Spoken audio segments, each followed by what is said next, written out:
Mais avant de développer ces titres, deux hommes masqués circulant sur une moto ont ouvert le feu ce jeudi sur un car de touristes israéliens devant un hôtel du Caire en Égypte, près de la célèbre pyramide de Gizeh.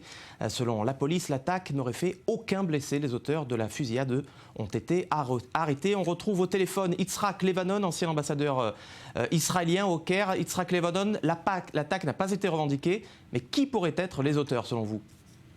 Non, c'est vrai qu'elle n'a pas été encore revendiquée, mais je crois que d'après moi, il y a beaucoup d'éléments qui peuvent jouer ici parce qu'il y a beaucoup d'éléments qui essayent de perturber la vie politique, sociale et économique en Égypte, que ce soit l'État islamique qui est beaucoup plus fort dans le Sinaï, mais qui a déjà traversé le canal de Suez pour œuvrer dans la vallée du Nil ou le delta.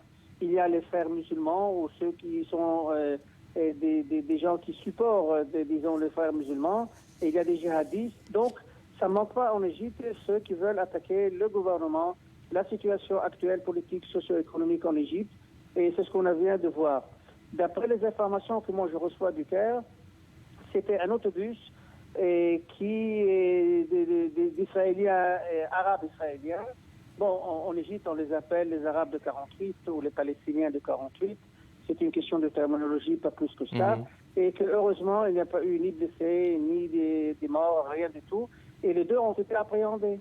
Les deux attaqueurs, bien sûr. Yitzhak Levanon, ancien ambassadeur israélien au Caire. Merci pour ces précisions. Et en Libye,